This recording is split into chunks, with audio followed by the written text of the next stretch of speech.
Indians दूसरे देश के लोगों के मुताबिक ज्यादा जल्दी बूढ़े क्यों होते हैं? आप लोग कभी भी ऐसा कोई वीडियो देखेंगे जिसमें एक तरफ इंडियंस है और एक तरफ दूसरे देश के लोग हैं और दोनों में कंपटीशन अगर हो रहा है तो हमेशा इंडियंस हार क्यों जाते हैं? चाहे वो नाव पे चढ़ना हो या फिर वो रस्सी खींचने वाला खेल हो, हमेशा अमेरिकन या फिर दूसरे यूरोपियन देशों के लोग ही क्यों जीतते हैं? क्या इसके पीछे का रीजन यही है कि हमारे देश के लोग दूसरे देश के लोगों के मुताबिक जल्दी बूढ़े हो रहे हैं, अपनी ताकत खो रहे हैं? ये सब जानेंगे, बट उससे पहले दोस्तों हम ये जानने की कोशिश करते हैं कि आखिर लोग बूढ़े ही होते क्यों हैं। बट आगे जाने से पहले दोस्तों आप लोगों से रिक्वेस्ट है कि प्लीज सब्सक्राइब कीजिएगा, इससे हमें बहुत सहायता मिलती है अपने भारत के हित के बारे बोलने में। देखिए, साइंटिस्ट के पास फिलहाल 300 से ज्यादा थ्योरीज है कि हम बूढ़े क्यों होते हैं, लेकिन आपने कभी सोचा है कि एजिंग का असली मतलब क्या है? बेसिक से शुरू करेंगे कि एजिंग सिर्फ बच्चों के ऊपर चिल्लाने की अर्ज या चेहरे में जो झुर्रियां आती हैं वो नहीं है। ये आपके दिमाग और बॉडी की लगभग हर चीज को बदल देता है। लेकिन यहाँ एक ट्विस्ट भी है, आपकी बॉडी का वो हिस्सा जो सबसे तेजी से बूढ़ा होता है वो आपको हैरान करके रख देगा। और इस सब की शुरुआत होती है हमारे सेल्स की गहराइयों में।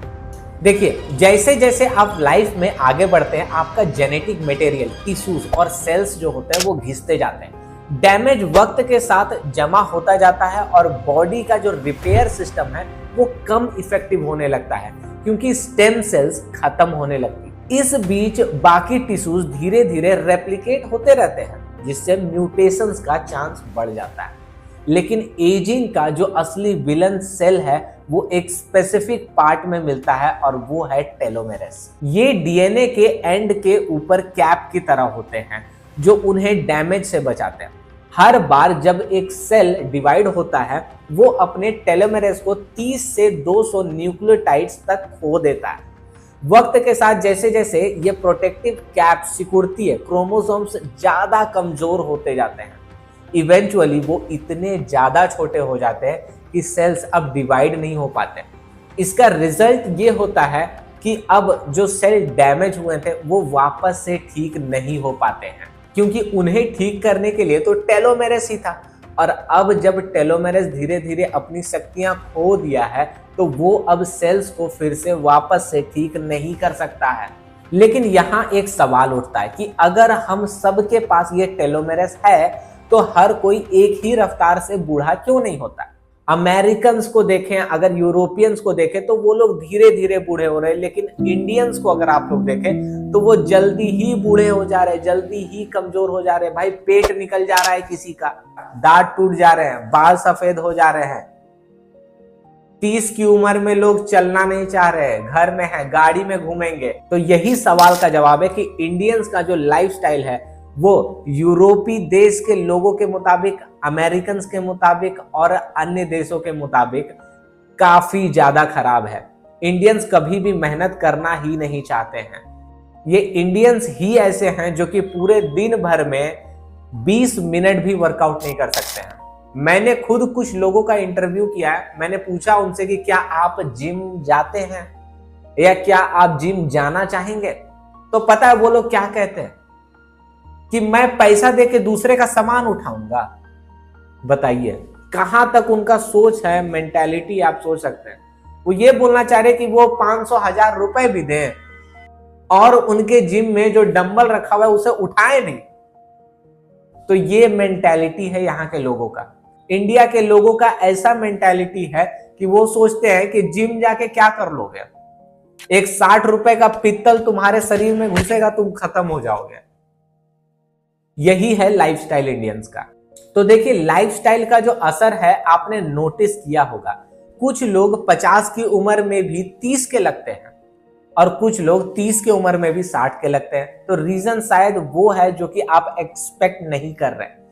देखिए, एजिंग का काम कम से कम एक हिस्सा इस बात से इफेक्ट होता है कि आप क्या करते हैं और कैसे जीते हैं। इन फैक्टर्स को हम कहते हैं एक्सट्रिंसिक एजिंग। इसमें वो सब कुछ आ जाता है जो आपका डॉक्टर आपको अवॉइड करने को कहता है, जैसे स्मोकिंग, शराब पीना, प्रोसेस्ड फूड खाना, सूरज की यूवी रेज का exposure. University of California San Francisco की स्टडी में पाया गया है कि लोगों की हेल्दी हैबिट्स जैसे एक्सरसाइज, प्लांट बेस्ड डाइट और लो स्ट्रेस उनके टेलोमेरस लेंथ को लगभग 10% तक बढ़ा देता है। अब आप सोच के देख सकते हैं कि यही टेलोमेरस जब छोटे हो जाते हैं तो वो आपके सेल्स को वापस से रिपेयर नहीं कर पाते, और वही टेलोमेरस अगर लंबा ही रहेंगे, इवन 10% भी अगर ज्यादा लंबा रहते हैं अन्य लोगों के मुताबिक, तो आप सोच सकते हैं कि अन्य लोगों के मुकाबले आप 10% ज्यादा जिएंगे, जो कि मिनिमम 7 से 8 साल जरूर होता है। देखिए, दूसरी चीज जो आपके एज को बढ़ाती है वो है आपका शहर। अगर आपके शहर में ज्यादा पॉल्यूशन है तो 100% आप ज्यादा जल्दी बूढ़े होंगे। और आप सोच के देख सकते हैं कि दिल्ली में कैसा पॉल्यूशन है, कोलकाता में कैसा पॉल्यूशन है, उत्तर प्रदेश नोएडा में, बिहार में, झारखंड के कोल माइंस में किस लेवल का पॉल्यूशन है आप अंदाजा लगा सकते हैं। एक बार आप सोचिए कि एक तरफ स्विट्जरलैंड को रखिए और दूसरी तरफ आप रखिए नोएडा को, और दोनों का एयर पॉल्यूशन जो है आप देख लीजिए, आपको समझ में आ जाएगा कि कहाँ के लोग ज्यादा दिन जिंदा रहेंगे। एयर पॉल्यूशन बॉडी को ऐसे हार्मफुल सब्सटेंस से एक्सपोज करती है जो कि सेल्यूलर एजिंग को एक्सीलरेट कर देता है। स्कॉटलैंड से ताइवान तक की रिसर्च दिखाती है कि जो लोग रेगुलरली पॉल्यूटेंट्स के कांटेक्ट में आ जाते हैं उनका बायोलॉजिकल एज उनकी क्रोनोलॉजिकल एज से ज्यादा होता है। लेकिन अगर आप साफ साफ हवा में रहते हैं तब भी आप खतरे से बाहर नहीं हैं। एक हिडन फैक्टर है, जो लोग कोयले या लकड़ी से खाना बनाते हैं उन्हें pre mature ageing, mental decline का 25 से 35% ज्यादा खतरा रहता है। अब आप सोच कर देखिए कि ये लोग, जो लोग लकड़ी से खाना बनाते, कोयले से खाना बनाते, स्पेशली बिहार के लोग, उत्तर प्रदेश, झारखंड, मध्य प्रदेश के लोग, ये लोग इन सब बातों को सीरियसली क्यों नहीं लेते? और इसके पीछे का रीज़न ये है कि उन्हें लगता है कि एजिंग फिक्स्ड है और इसे कोई नहीं रोक सकता। कोई माई का लाल इस बढ़ते हुए उम्र को नहीं रोक सकता। तो उन लोगों के लिए देखिए, मैं बोलना चाहूँगा कि आप सही हैं, एजिंग को कोई नहीं रोक सकता, लेकिन हाँ, आपके हाथों में इतना दम जरूर है कि आप इसे धीरे कर सकते हैं। 60 की उम्र में आप 40 के लग सकते हैं, 40 की उम्र में आप 30 के लग सकते हैं। अब हम जानते हैं एजिंग के तीसरे सबसे बड़े फैक्टर के बारे में, जो कि है जेनेटिक एजिंग, आपकी किस्मत या आपके जीन्स। एज का दूसरा सबसे बड़ा फैक्टर अंदर से आता है, जो कि होता है इंट्रिंसिक एजिंग। कई साइंटिस्ट का मानना है कि इसका टाइमलाइन आपके जन्म से ही तय हो जाता है। एक और चीज जिसके लिए आप अपने पेरेंट्स को ब्लेम कर सकते हैं, असल में हमारी बॉडी की एक्सटर्नल मॉलिक्यूलर क्लॉक होती है। जैसे जैसे सेल्स डिवाइड होते हैं वो डैमेज रिपेयर करने की एबिलिटी खो देती है, अभी जैसा हमने आपको बताया था। लेकिन क्या ये क्लॉक फिक्स्ड है? सेंटेनेरियंस, जो लोग 100 साल जीते हैं, उनकी स्टडीज में ये पता चला है कि किसी का भाई बहन 100 तक अगर पहुंचा है तो उसके खुद के 100 की उम्र तक पहुंचना का चांसेस काफी ज्यादा होता है। या मान कर चलिए कि अगर यदि आपके कोई दादा दादी या नाना नानी अगर 100 की उम्र तक पहुंचे हैं तो ये बहुत हद तक चांसेस है कि आप भी लगभग 90-100 साल तो जरूर जिएंगे। और ये जो मैंने आपको बताया, ये होने का चांसेस लगभग 55% है। लेकिन इवोल्यूशन ने हमारी बॉडी में ये जो डेथ क्लॉक रखी है वो क्यों रखी है? तो इसका जवाब है रिप्रोडक्शन। तो एक बार अगर आपके बच्चे पैदा हो गए तो उसके बाद आपके शरीर के अंदर में जो सेल है उसको कोई फर्क नहीं पड़ता है कि आपका आगे क्या होगा। सेल्स को रिपेयर करने में बहुत एनर्जी लगती है। तो अब तक तो हमने ये जान लिया कि आखिर एजिंग होती कैसे, पर क्या इससे बचा जा सकता है, इसे धीरे किया जा सकता है? देखिए, टिकटॉक में इन्फ्लुएंसर्स लोग ये सब जो है 3000 से ज्यादा सप्लीमेंट्स बेच रहे हैं, लेकिन साइंस कुछ और ही कहती है। सबसे बेहतर प्रूवन तरीका है कि कैलोरी रेस्ट्रिक्टेड डाइट आपकी होनी चाहिए। NIH की स्टडी में देखा गया है कि सिर्फ 12.5% कैलोरी कम खाने से एजिंग का जो पेस है वो 2 से 3% कम हो जाता है। इसका कारण है इन्फ्लेमेशन का कम होना। जब इन्फ्लेमेशन बार बार ट्रिगर होता है तब हमारे इम्यून सेल्स थक जाते हैं और डैमेज सेल्स को साफ नहीं कर पाते। ये वही कचरा है जो कि धीरे धीरे ऑर्गन्स को फेल करने लगता है। यही सब चीज देख के साइंटिस्ट ने एक लैब एक्सपेरिमेंट किया, वो भी वर्म्स के ऊपर। तो साइंटिस्टों ने एक वर्म का जीन को बदल दिया और उस जीन का नाम था PUF60। और इसे जैसे ही बदला गया, साइंटिस्टों को यह पता चला कि उन वर्म्स की एज में थोड़ा सा इंक्रीमेंट हुआ है। तो इससे वर्म्स की एज तो बढ़ गई थी, लेकिन इंसानों में जो इसका रिजल्ट है वो भयानक रहा।